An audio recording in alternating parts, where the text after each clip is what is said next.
Яжрамника өгчин байна.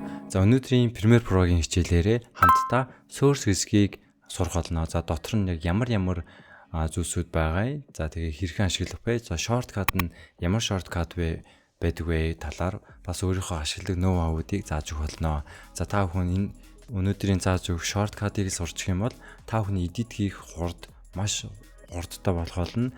За бас олон зүйл дээр маш олон ашиглагдах байгаа. За өнөөдрийн зааж өгөх source нь болохоор видео speech гэдэг төхөөрөмж байдаг. За тэр нь юу вэ гэхээр за одоо 10 дүрс ч юм уу одоо камерууд бас одоо компьютерууд орж ирснийг за одоо LED рүү ч юм уу эсвэл телевизэр рүү out гэж гаргахад болохоор програм preview гэдэг хоёр хэсэг байдаг. За програм нь болохоор шууд урагшаагаа гаргадаг. Харин preview нь болохоор өмнөх дэлгэц буюу дараа нь гаргах дэлгэцээ бэлдэж байгаад за take ч юм уу cut гэдгээр солих юм бол урагшаагаа ингэж take буюу солигдож урагшаа гардаг видео speech гэдэг төхөөрөмж байдаг. Техник дээр яг түүнтэй ижилхэн source-ыг болохоор бүгдээрээ тэн дээрээ бүхий л edit cut-уудаа хийснийхаа дараа үндсэн timeline руугаа авчрах юм бол дараа нь cut хийх edit хийх шаардлагагүйгээр шууд ашиглах боломжтой байгаа. За тэгвэл өнөөдрийн хичээлдээ 바로 시작하도록 하겠습니다. 가자. За таны дэлгэцэн дээр энэ source хэсэг харагдахгүй байгаа бол Windows хэсэг рүү очих юм бол энэ доошлуулад source monitor гэсэн хэсэг байгаа. За энэ мониторыг дарах юм бол гарчих байгаа. За энэ яаж ашиглах вэ? За shortcut-ууд нь ямар shortcut-ууд байгаа вэ?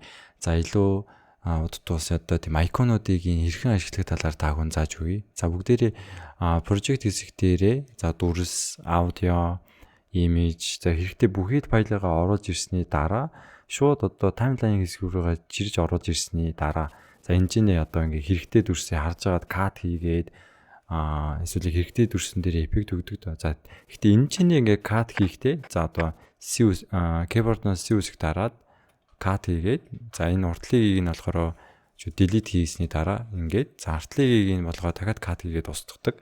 За эсвэл болохоор shortcut-н дээр болохоор Q үсэг дарах юм шууд уртлыг нь устдаг. За Давид дарах юм бол яг артлыг нь үлддэг баа. За энэ чинь ингээд cut хийдэг. За гэхдээ энэ чинь ингээд 1-2хон ийм дүрс видео байх юм бол ингэж cut хийхэд бол асуудалгүй л дээ тий. Бичлэг хийгээ явахад болохоор энэ чинь маш олон дүрс аудиог ингэж өөрөх хэрэгтэй болно. За тэр үед болохоор шууд cut хийгээл шууд устгах юм бол арийнх нь бүх одоо аудио дүрсүүд нь урагшаага хашаага ингэж гүйцдэг байгаа. За тэгэхдээ болохоор та бүхний тааруулсан аудио дүрс зөрөх тохиолдол байдаг.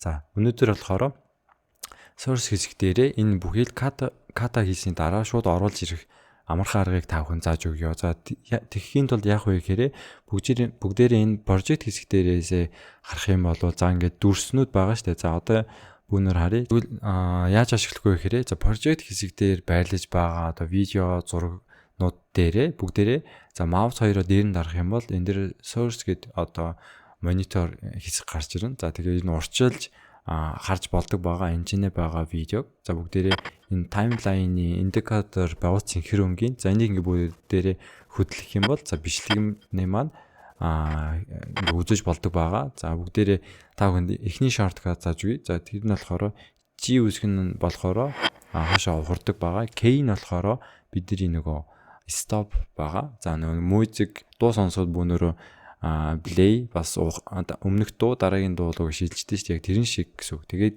L үсэг нь болохоор урагшаа одоо тоглуулж байгаа. Тэгээд L үсэг дээр 2 дарах юм бол 2x-ээр тэгээд 4x-ээр гээд хурдталдаг байгаа.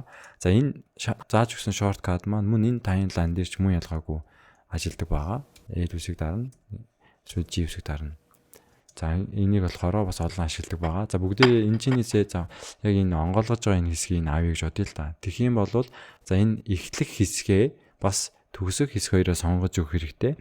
За тэгтээ за эхлэх хэсгээ сонгосны дараа за дахиад нэг shortcut. За энэ бол видео edit хийх ийм програмууд дээр болохоор би та хүнд байнга хэлж байгаа. Shortcut-уудыг ер нь чийжлэх хэрэгтэй. Энэ icon дээр хийж ингэж дараад edit руу хийдэггүй бүгд keyboard-ороо shortcut-уудтэй бүр өөрийн гэсэн shortcut-уудыг бий болгоод edit хийдэг хүмүүс бүр байдаг. Яг өөр энэ програмнаас нөгсөн shortcut-аас гадна За энэ болохоор A9-ыг дарах юм бол бүгдээрээ энэчний марк E гэж уус A9-ыг дарах юм бол эхний хэсгийг нь сонгож байгаа. За энэ эхлэх хэсгээс үлдсэн энэ хэсгийг бүгднийг хэрэглэж бас болно. За гэхдээ энэ хойдлын энэ хэсэг хэрэггүй хэсэг байх юм бол O9-ыг дарах юм бол энэчнээ байна. Mark out гэж баус. Тэгэх юм бол за энэ хэсэг маань надад хэрэгтэй гэдгээс эхлээд сонгож өгч байгаа гэсэн үг. Энэ за түүний дараа болохоор энэ бичлэг маань болохоор цэнхэр өнгийн ингээд бокс үүссэн байгаас. За тэгэхэд болохоор энэ бичлэгэн дээрээ маусаараа дарж байгаа жирээд оруулж ирэх юм бол бичлэг маань шууд орж иж байгааг та бүхэн харж байна.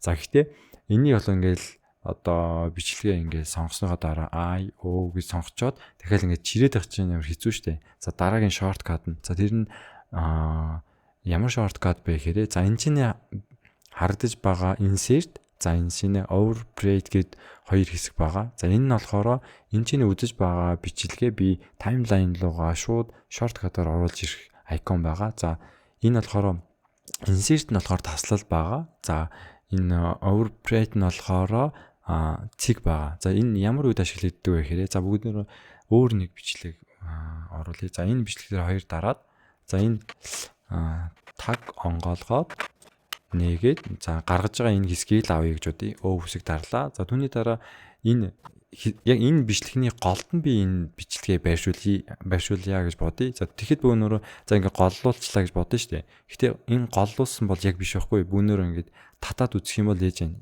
Энэ индикатор маань яг голлоогүй уус. За яг голлуулахын тулд яадаг вэ гэхээр shift үсгээд дарж байгаад хөдлөх юм бол яг ингээ соронцлогдоод гой наалддаг байгаа. За ингээд соронцлогдоод наалцны дараа бүгдээрээ энэчнээ байгаа insert хэсгийн эхлээд бүгдээр дарж үзье. За дарах юм бол яаж вэ?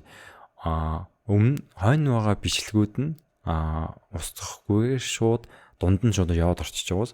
За энэ болохоор таслал дарах юм бол шууд энэ шорткат нь болохоор бичлэгийг устгахгүйгээр шууд хоошоо ингээ явцдаг байгаа. За харин юу н цэг нь яадаг вэ гэхээр за бүнээр нэг өөр нэг бичлэг харъя. За энэ бичлэгийг за энэ онгоолгоод хийж байгааг нь I O гэдэг энэ блогны бичлэг байгаа шүү дээ. За түүний дараа за энэ голд хий гэж бодъё. За өмнө нэг заасанчлан shift дараад наалдлаа. Одоо бүгдээрээ цэгийг дар.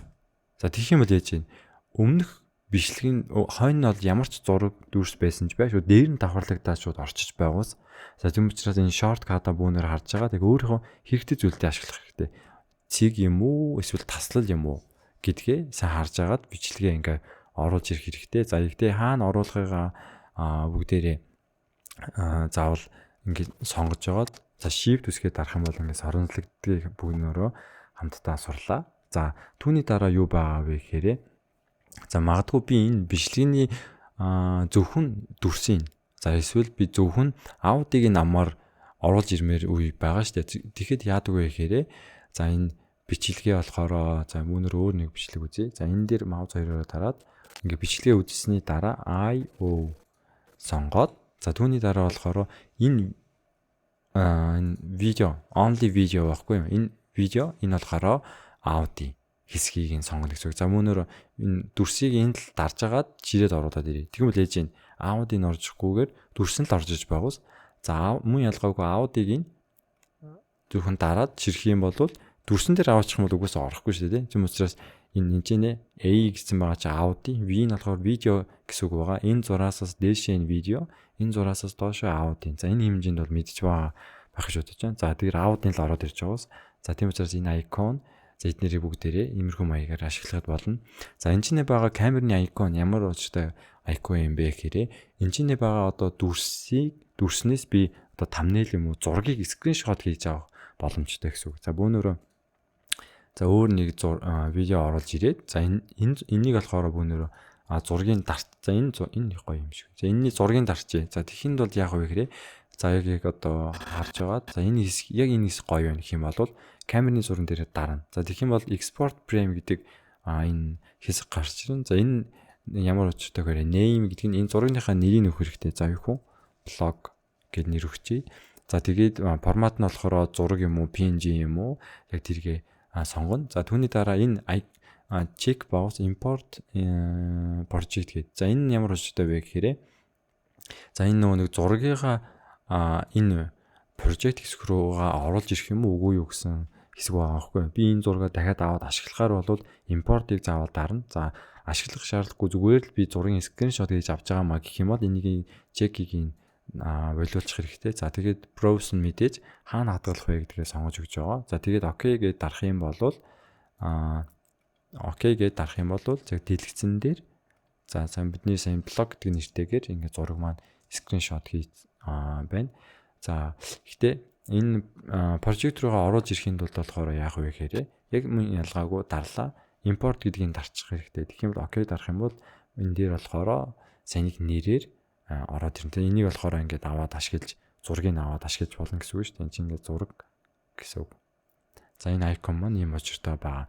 За тэгвэл за энэ Pit гэдэг нь болохоор ямар очиртой юм бэ гэхээр за энэ source monitor нь шүү дээ. За одоо урчилж энэ дэлгэцээгээ хараад edit хийгээд таймлайн руу чиж оруулж ирж байгаа. За Pit нь болохоор яг одоо үндсэн энэ size дэлгэцэн дээр болохоор автоматар таардаг. За 10%, 20%, 100% гэдэг ч юм уу. За ингээд зүүмэлмээр бүр байвал ингэж харж болно. За гэтээ ихэвчлэн Pit хэлбэр дээр байршуулцдаг. За энэ Pit ч мөн ялгаагүй энэ програм гэдэг хэсэг дээр програм гэдэг үндсэн манай дэлгэцэн дээр маань бас ялгаагүй яг ижилхэн байгаа.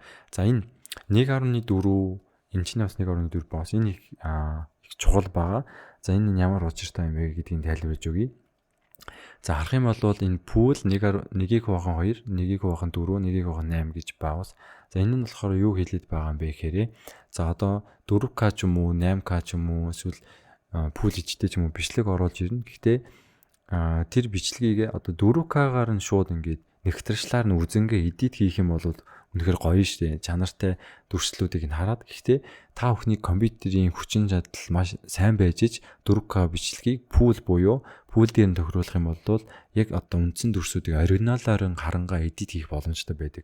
Гэхдээ компьютерийн хүчин чадал муу байх юм бол 4K-гаар байнга үзэх юм бол компьютер маань гацдаг. Тийм учраас энэ програм дээр тийм компьютер нь бас муу ч гэсэн edit хийхийг хүсэж байгаа хүмүүст за энэ харж байгаа дүрслэлээ би одоо 2 хуваах 3 хуваах ч юм уу за тэгж хараад жоо нэгтрэл муутай хараад edit хийн. Гэхдээ энэ нь болохоор рендерлэхэд болохоор ямар ч хамаагүй байгаа. За рендерлэхэд болохоор энэ дүрслэн дээр амар нэгтрэл муутай харагдаж штэ гэлээгээд рендерлэхэд нэгтрэл муутай гарна гэсэн үг биш. За гэхдээ пулийг за дарчих юм бол ер нь бол компьютерийг гацдаг баа. Тийм учраас та edit хийж байгаад ингээл компьютер чинь ингээ гацаад энэ индикаторын энэ цэнхрийг ингээ хөдлөхөд ингээ жоо гацаад байгаа бол энэ чинь пулийг биш 1.1.2 эсвэл 1.4-ийг ч юм уу сонгож байгаа edit хийгээд үзээрэй. За гэхдээ энэ одоо нэг түлхүүрний icon байгаа settings гэдэг. Ийш орох юм бол за энэ ямар үед 1.4 ямар үед 1.4 1.2 байгаа юм бэ гэхээр түлхүүр рүү орох юм бол энэ чинь байгаа blackback resolution гэж байна. За энэ нь болохоор за ингээ видео ингээ тоглуулах үед за жишээ нь ингээ видеого би ингээ space-аараа тоглуулдаг шүү дээ. За энэ тоглуулж байгаа үед болохоор үндсэн 4K бичлэгийг одоо 1.4 хуваагаад жоохон нэгтршийг нугаагаад гэхдээ гацхгүйгээр биднэрт үзүүлж байгаа. Энд чинь яг үндсэндээ рендерлэгдээгүй бичлэг учраас бид нэр одоо энэ эдитлж байгаа явцад харуулж байгаа болохоор энэ ингэж харуулна. Тэгээ 4K-гаар байнга үзээд байх юм бол компьютер гацсан гэсэн үг. За гэхдээ энэ settings дээр дараад за доор нь болохоор pause resolution гэж байна. За энэ нь болохоор бүүл байгаад зүгээр. За тэр нь юу гэж байгаа вэ гэхээр бид нэр ингээд цэнхэр сумыгаа ингээд хөдөлгөөд стоп хийх юм бол энэ зураг нь 4K-гаараа эсвэл яг ороод ирсэн resolution буюу нэгтрслаараа өөрөө ингээ харагдана гэсэн үг байгаа. За тэмдээ ижилхэн source хэсгээр байгаа энэ хэсэг ч гэсэн мөн ялгаагүй ижилхэн байгаа. За энэ хэсгүүдийн одоо өнөөдөр зааж өгсөн shortcut бас өнөөдрийн зааж өгсөн типүүдийг таагүй ашиглах юм бол маш хурдан видео кат хийгээд маш хурдан дараагийн видео edit хийх алхамдаа хурдан орох боломжтой байгаа. За дүрсэн дээр яг хийсэнчлэн мөн ялгаагүй аудион дээр ч гэсэн энэ source хэсгээр хоёр дараад бас мөн ялгаагүй өөр яг энэ дуу ч юм уу эсвэл одоо энэ эффект хэсгүүд дууны эффектүүдийг бас ингэж ашиглах боломжтой байгаа. За ийм асуудал үүсдэг. Одоо энэ ай байгаагүй. За гэхдээ би энийг болохоор за shift дарж агаад энэ хэсэг дээр цэгээ дарах юм бол шууд энэ аудион дээр орчод байгаас. За гэхдээ таслал дарах юм бол ингээ хоошоо ухраад орж байгаа. За гэхдээ нөгөө нэг би ингээд нөгөө цэг таслал орохоор энэ дүрс бас аудио маань хаана ороод байгаа вэ гэхээр за одоо би энэ аудиога доотлын энэ зам дээр оруулмаар байгаа шүү дээ. Тэгэх юм тулд болохоор бүгдээр энэ аудио A1 гэдгийг доотлох дээр нь сонгочих хэрэгтэй. Тэгэх юм бол энэ аудио маань за одоо бүгдээр цэг дарах юм бол яг энэ хэсэг дээр shift хэсгэн дээр ингээ орчиж уус. За гэхдээ би энэ яг дүрс ингээ солигдох үед энэ дуун гармаар тийм edit хиймээр байгаа байхгүй юу? За тэгсэн чинь энэ аудио маань болохоор яг энэ дүрс солигдох үед биш бүр дараа нь хожимдож дуурайд байгаас. За тэр үед ч гэсэн ийм үед ч гэсэн гүнээр энэ чинь A9-ийг дараад за энэ эхлэл хэсгийг энэ чинээс A9-ийг дарж агаад shift дараад энэ хэсэгтэр цэг дардаг ч юм уу. За тэгэх юм бол ингэж солигддог байгаа. Мөн ялгаагүй зургийг ч гэсэн аудио бүхий зүйлийг энэ source хэсэгтэр урьдчилаад cut хийгээд оруулж ирсэн cut хийчээ дараа нь ингэ шууд оруулж ирэх юм бол edit хийх цаг маань маш хурдтай болох байгаа. Окей. За өнөөдрийн хичээлийг дуустал нүцэнд маш их баярлалаа. За өнөөдөр Premiere Pro-гийн бас хамгийн их хэрэглэгддэг source буюу source monitor хэсгийг та бүхэнд хэрхэн ашиглах вэ? Shortcut-ууд нь ямар shortcut-ууд байгаа вэ гэдгийг зааж өглөө. За бүүнөрөө Premiere Pro-гийн үндсэн одоо хамгийн их ашиглагддаг одоо төлөвүүдийг хэрхэн ашиглах талаар сураа явж байгаа. За эдгээр маань дуусчих юм бол за видео эдитийг тэгвэл хэрхэн яг бодитоор хөрсөн дээр видео эдит хийх вэ гэдэг ноу хавуудыг та бүхэн зааж өгнө. За sound effect, видео эффектээс авахуулаад маш олон видео эдит хийхэд хэрэгтэй зүйлсүүдийг та бүхэн баагаар заагаад явах болно. За удахгүй broadcast-тэй холбогдлолтой бас бичлэгүүд оруулаад явъя гэсэн бодолтой байгаа. За OBS ч юм уу. За ингээд рекорд хийгээд яаж одоо рекорд хийгээд өөрийгөө эдитлж болох вэ гэдэг ч юм уу. Тиймэрхүү програмуудыг та бүхэн чадгаараа зааж өгөхөөр хичээлээ бэлдэж байна. За тэгвэл дараагийн хичээлээрээ уулзцгаая. Аньян.